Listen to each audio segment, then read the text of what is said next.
Magandang gabi po sa lahat. Nandito naman po ako. Magre-report po tayo. Pag nakikita nyo, ito po ay pinutol ko dahil may problema po.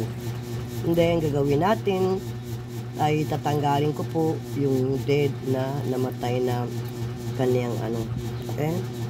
So, but before that, ilalagyan natin ito dito para po malaman natin kung ano po yung kanyang pangalan. So, bali po mga basic ko, ito lang po yung nakareport sa aking orchids mga basic. Dahil yung iba nito ay nakalagay po sa kahoy. So, gagawin natin, ito po yung ano natin, bali nalagyan ko na ito ng ano, tatanggalin ko po yung dead, yung namatay. Ayan. We killed we remove po yung namatay na ano niya.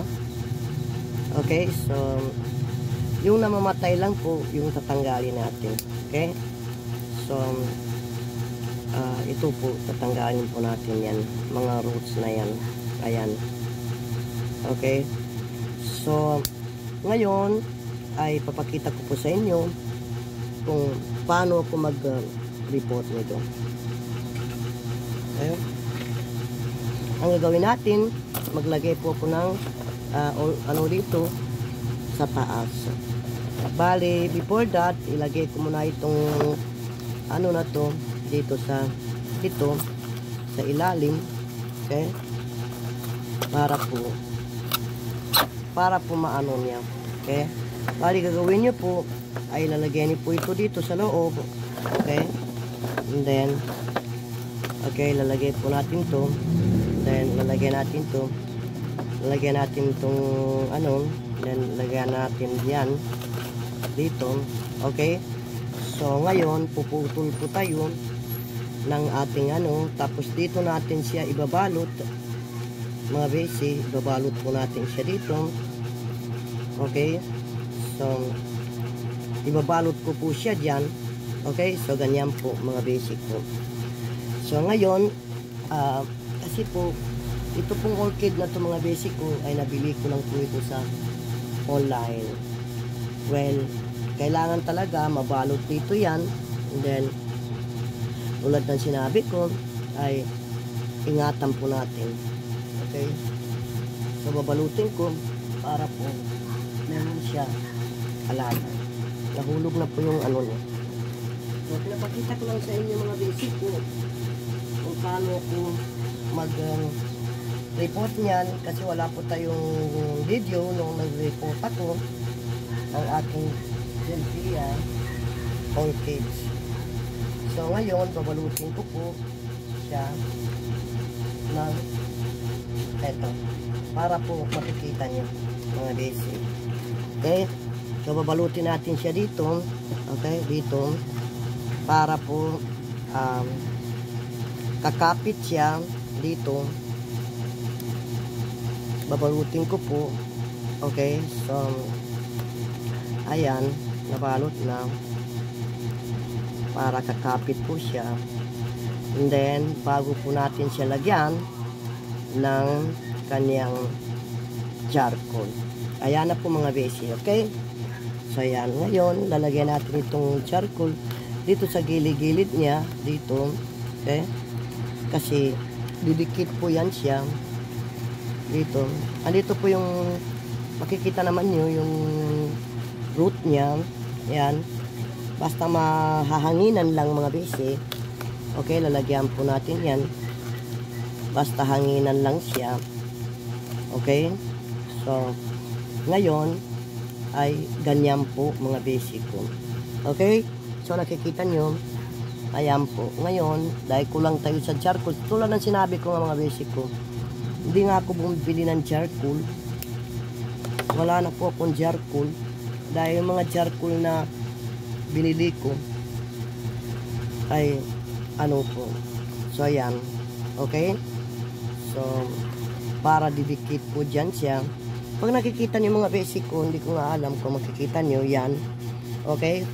So, ito po siya. Ngayon, ang ingatan lang natin mga basic ko, kapag matubigan natin to clown niya.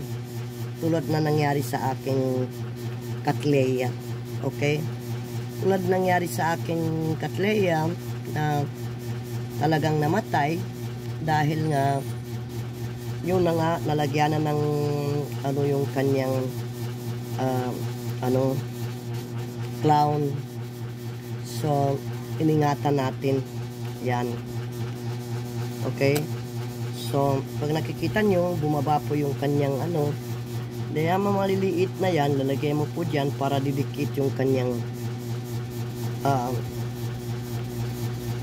didikit yung ugat niya dyan. Okay, so yan, pag nakikita nyo ito na po siya. And then eto po, kinat ko yan kasi may problema.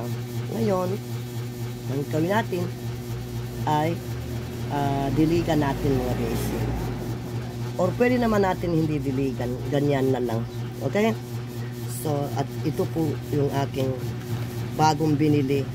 Okay, so meron na ako nito, pang-apat na to mga basic ko, pang-lima po yung patay. So yun po, bali mura ko lang nabili ito mga basic ko, 180 lang mga basic, 180. So 180 ko lang to nabili kay Katrina. Bali minessage ko si Katrina na sana next time bibigyan niya ako ng orchids yung talagang healthy, wag ganito. Siyempre binayaran ko rin ito mga basic. Okay, so ito, okay, pwede mo siya diligan. So ipapakita ko sa inyo anong mangyari pag diligan nyo. Wag nyo nang diligan yung kanyang dahon mga basic, kasi pag diligan nyo yung dahon niya, makainom naman ng tubig yung dahon niya, mamamatay naman yan siya. Yan. Okay? So, ito na po mga basic ko. Ayan. Ito na po. Okay? So, ayan. Dahan-dahan kasi nawawala yung kanyang tubig. Okay? Bali, ito na po siya mga basic. Nakikita niyo? So, ito lang, mababa lang ang aking video. Pinakita ko lang sa inyo kung paano ko po anuin si Ray Gensetia carton po yung kanyang bali tinanggal ko po sa niya. Bali learn lesson mga basic ko, pag dumating po yung orchids nyo, kararating ng orchids nyo, huwag nyo po siya bibigyan ng ng fertilizer mga basic ko, at saka huwag nyo po muna siya i-repot. Maghihintay muna kayo ng isang araw bago nyo siya i-repot. Kasi po tayo nag-alaga dito tayo nag-alaga sa loob ng bahay. So iba po yung temperature ng bahay sa labas mga basic. So bali linagyan ko lang siya ng styrofoam dito sa baba para po yan yung magdala sa kanyang moist. Okay, so ayan. Ayan ang mga basic ko. So ito kasi pwede natin iahang sa taas. Okay, so bali hindi ko muna siya iahang. Okay, so paupuin ko muna, and then yan ang mga basic ko. Nakikita niyo? So hanggang dito na lang, at sana po hindi kayo magsasawa panoorin yung aking video.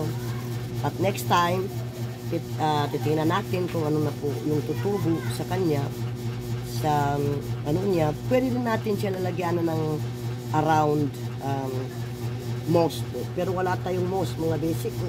We don't have any moss mga basic ko, so sila sun need this thing. Okay, so ngayon dito natin muna ilalagay sa area na yan para po siya masaya naman po siya. So ayan mga basic ko, sana hindi ma-overwater yan. So hanggang dito na lang, bye bye po, bye.